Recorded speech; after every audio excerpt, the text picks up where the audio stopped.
The great battles of all nations, from Marathon to the surrender of Cronje in South Africa. 490 BC to the present day, edited from the best and latest authorities by Archibald Wilberforce, author of The Capitals of the Globe, etc.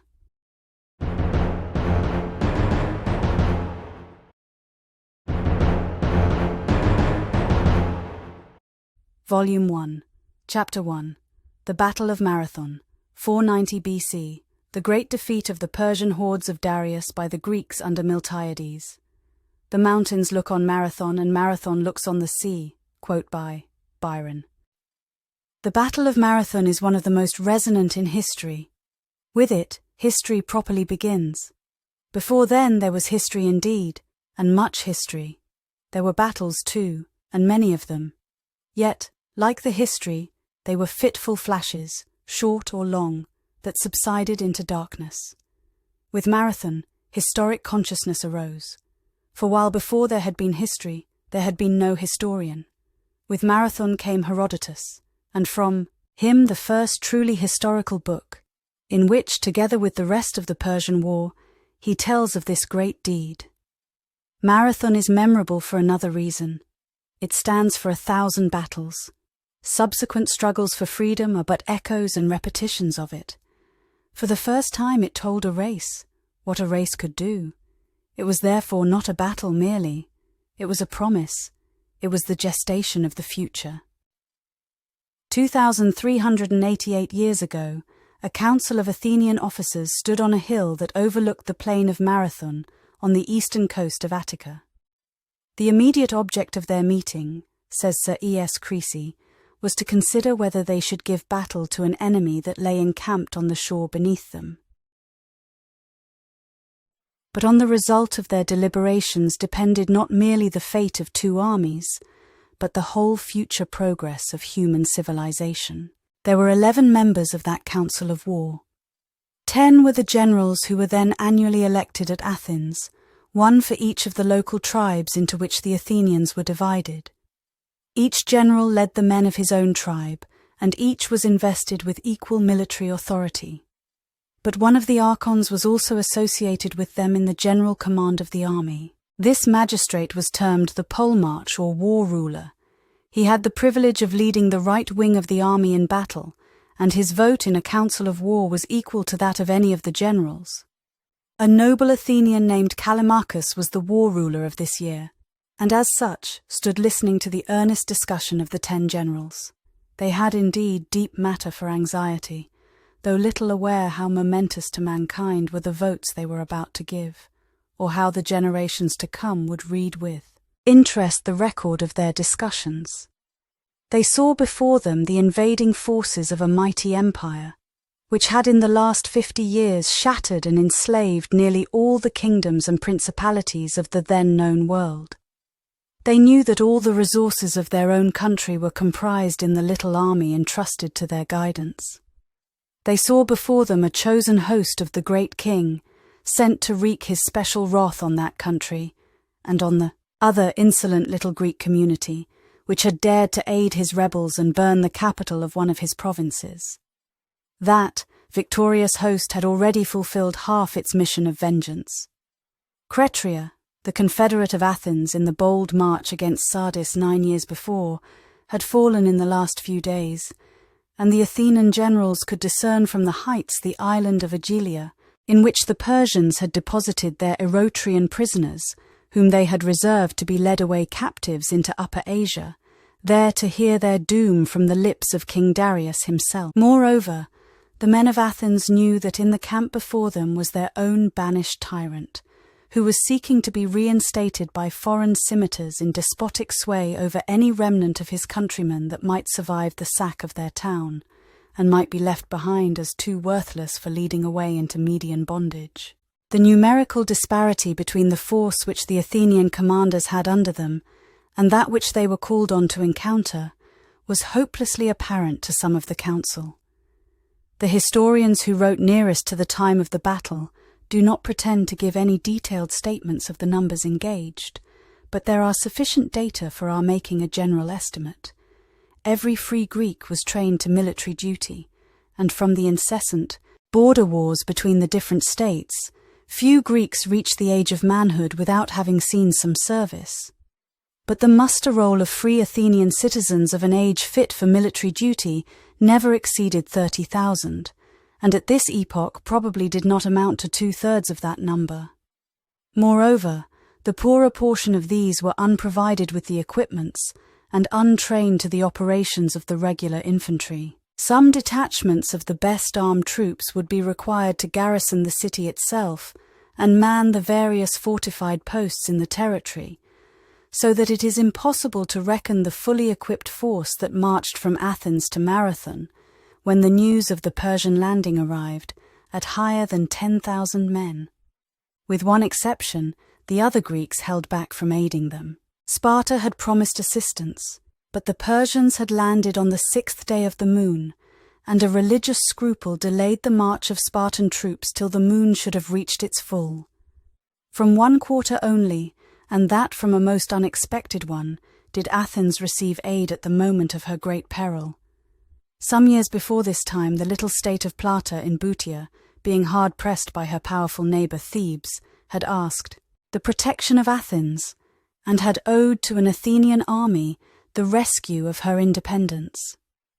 Now, when it was noised over Greece that the Mede had come from the uttermost parts of the earth to destroy Athens, the brave Plataeans, unsolicited, marched with their whole force to assist the defence and to share the fortunes of their benefactors. The general levy of the Plataeans only amounted to 1,000 men, and this little column, marching from their city along the southern ridge of Mount Cithaeron, and thence across the Attic territory, joined the Athenian forces above Marathon almost immediately before the battle. The reinforcement was numerically small, but the gallant spirit of the men who composed it must have made it of tenfold value to the Athenians, and its presence must have gone far to dispel the cheerless feeling of being deserted and friendless, which the delay of the Spartan succours was calculated to create among the Athenian ranks.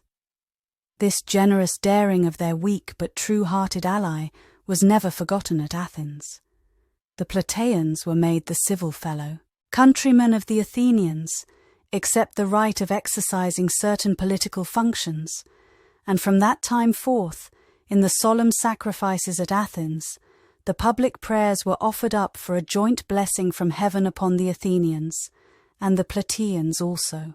After the junction of the column from Platza, the Athenian commanders must have had under them about 11,000 fully armed and disciplined infantry, and probably a larger number of irregular light-armed troops, as, besides the poorer citizens who went to the field armed with javelins, cutlasses, and targets, each regular heavy-armed soldier was attended in the camp by one or more slaves, who were armed like the inferior freemen.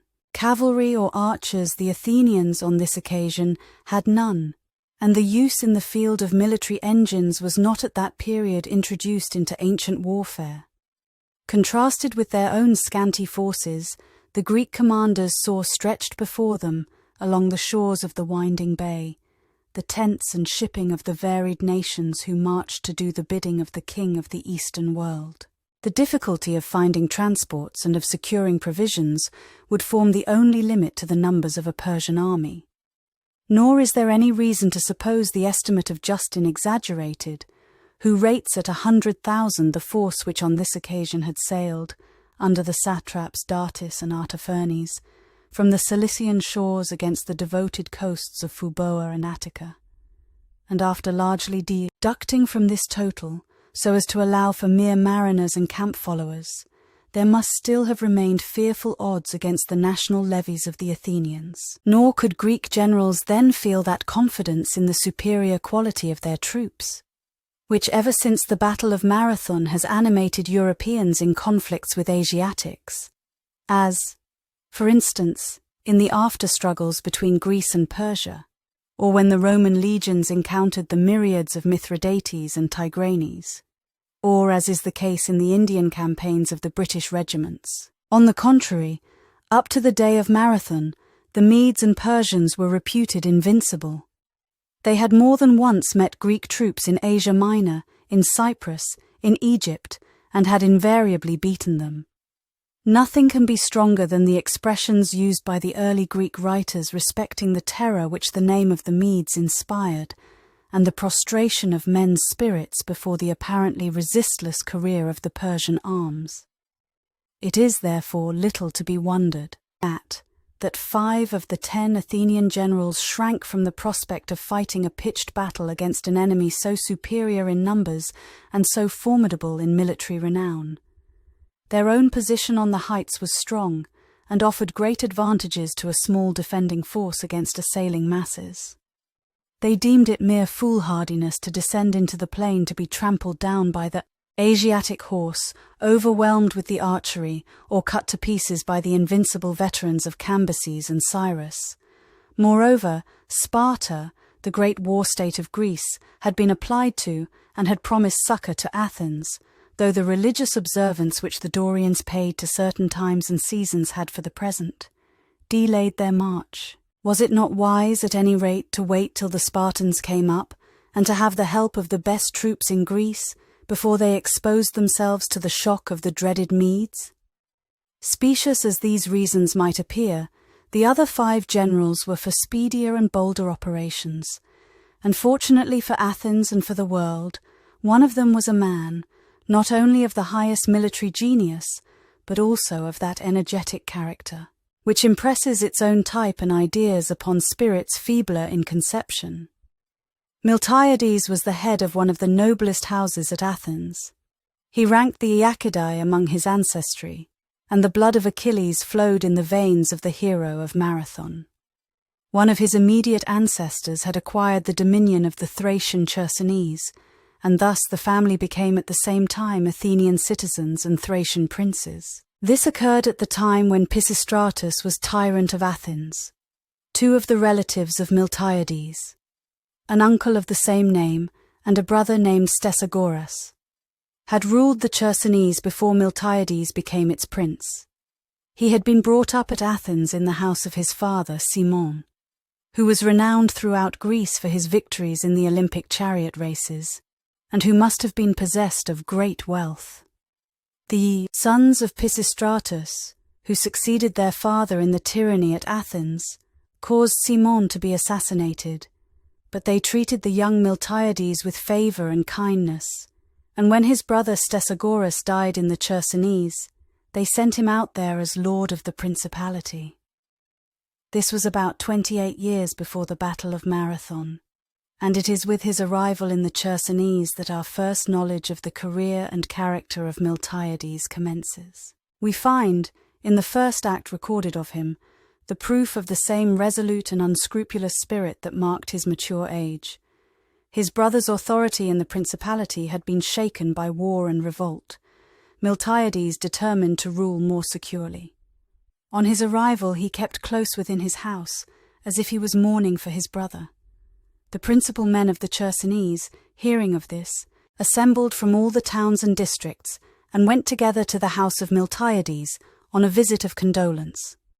As soon as he had thus got them in his power, he made them all prisoners.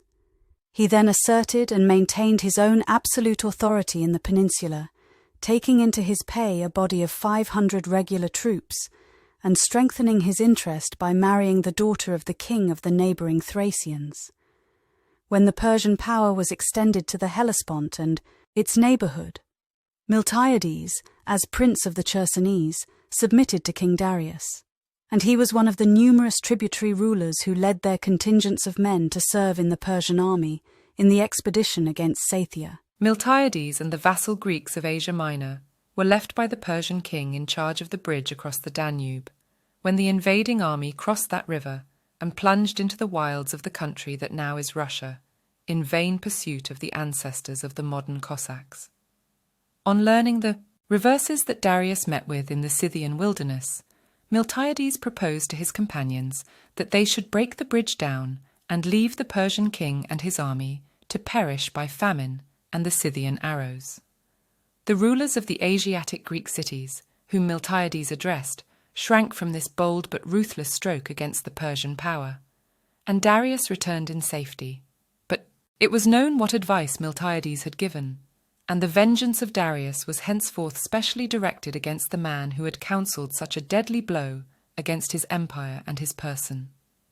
The occupation of the Persian arms in other quarters left Miltiades for some years after this in possession of the Chersonese, but it was precarious and interrupted. He, however, availed himself of the opportunity which his position gave him of conciliating the goodwill of his fellow countrymen at Athens by conquering and placing under the Athenian authority the islands of Lemnos and Imbros, to which Athens had ancient claims, but which she had never previously been able to bring into complete subjection. At length, in 494 BC, the complete suppression of the Ionian revolt by the Persians left their armies and fleets at liberty to act against the enemies of the great king to the west of the Hellespont. A strong squadron of Phoenician galleys was sent against the Chersonese. Miltiades knew that resistance was hopeless, and while the Phoenicians were at Tenedos, he loaded 5 galleys with all the treasure that he could collect and sailed away for Athens. The Phoenicians fell in with him and chased him hard along the north of the Aegean. One of his galleys, on board of which was his eldest son Metiacus, was actually captured, but Miltiades, with the other 4, succeeded in reaching the friendly coast of Imbros in safety. Thence he afterward proceeded to Athens and resumed his station as a free citizen of the Athenian Commonwealth. The Athenians at this time had recently expelled Hippias, the son of Pisistratus, the last of their tyrants. They were in the full glow of their newly recovered liberty and equality, and the constitutional changes of Cleisthenes had inflamed their republican zeal to the utmost. Miltiades had enemies at Athens, and these, availing themselves of the state of popular feeling, brought him to trial for his life for having been tyrant of the Chersonese. Charge did not necessarily import any acts of cruelty or wrong to individuals. It was founded on no specific law, but it was based on the horror with which the Greeks of that age regarded every man who made himself arbitrary master of his fellowmen and exercised irresponsible dominion over them. The fact of Miltiades having so ruled in the Chersonese was undeniable, but the question which the Athenians assembled in judgment must have tried was whether Miltiades, although tyrant of the Chersonese, deserved punishment as an Athenian citizen. The eminent service that he had done the state in conquering Lemnos and Imbros for it pleaded strongly in his favour. The people refused to convict him. He stood high in public opinion, and when the coming invasion of the Persians was known, the people wisely elected him one of their generals for the year. 2 other men of high eminence in history, though their renown was achieved at a later period than that of Miltiades, were also among the 10 Athenian generals at Marathon. One was Themistocles, the future founder of the Athenian navy and the destined victor of Salamis. The other was Aristides, who afterward led the Athenian troops at Plata, and whose integrity and just popularity acquired for his country, when the Persians had finally been repulsed, the advantageous preeminence of being acknowledged by half of the Greeks as their imperial leader and protector. It is not recorded what part either Themistocles or Aristides took in the debate of the Council of War at Marathon. But, from the character of Themistocles, his boldness, and his intuitive genius for extemporizing the best measures in every emergency, a quality which the greatest of historians ascribes to him beyond all his contemporaries, we may well believe that the vote of Themistocles was for prompt and decisive action. On the vote of Aristides it may be more difficult to speculate.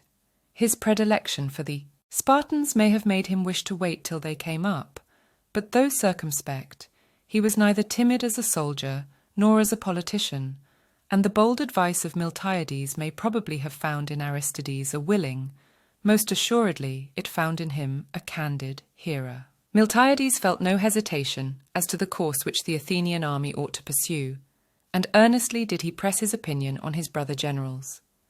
Practically acquainted with the organization of the Persian armies, Miltiades felt convinced of the superiority of the Greek troops, if properly handled. He saw with the military eye of a great general the advantage which the position of the forces gave him for a sudden attack, and as a profound politician, he felt the perils of remaining inactive and of giving treachery time to ruin the Athenian cause. One officer in the Council of War had not yet voted. This was Callimachus, the war ruler. The votes of the generals were 5 and 5, so that the voice of Callimachus would be decisive. On that vote, in all human probability, the destiny of all the nations of the world depended. Miltiades turned to him, and in simple soldierly eloquence, the substance of which we may read, faithfully reported in Herodotus, who had conversed with the veterans of Marathon, the great Athenian thus adjured his country. Man to vote for giving battle. It now rests with you, Callimachus, either to Ensia of Athens, or, by assuring her freedom, to win yourself an immortality of fame, such as not even Harmodius and Aristogiton have acquired. For never, since the Athenians were a people, were they in such danger as they are in at this moment. If they bow the knee to these Medes, they are to be given up to Hippias, and you know what they then will have to suffer. But if Athens comes victorious out of this contest, she has it in her to become the first city of Greece. Your vote is to decide whether we are to join battle or not. If we do not bring on a battle presently, some factious intrigue will disunite the Athenians, and the city will be betrayed to the Medes. But if we fight, before there is anything rotten in the state of Athens, I believe that, provided the gods will give fair play and no favour, we are able to get the best of it in an engagement. The vote of the brave war ruler was gained. The council determined to give battle, and such was the ascendancy and acknowledged military eminence of Miltiades, that his brother generals, one and all, gave up their days of command to him, and cheerfully acted under his orders. Fearful, however, of creating any jealousy, and of so failing to obtain the vigorous cooperation of all parts of his small army, Miltiades waited till the day when the chief command would have come round to him in regular rotation before he led the troops against the enemy. The inaction of the Asiatic commanders during this interval appears strange at first sight, but Hippias was with them, and they and he were aware of their chance of a bloodless conquest through the machinations of his partisans among the Athenians. The nature of the ground also explains in many points the tactics of the opposite generals before the battle, as well as the operations of the troops during the engagement. This concludes the first section of Chapter 1, pages 1 through 16, paragraph 2. The second section is currently in production and will be ready soon. If you like this content, be sure to give a like and comment, as this is a creative process and your input is valuable. Subscribe and hit the bell for notification of new material. Thank you so very much.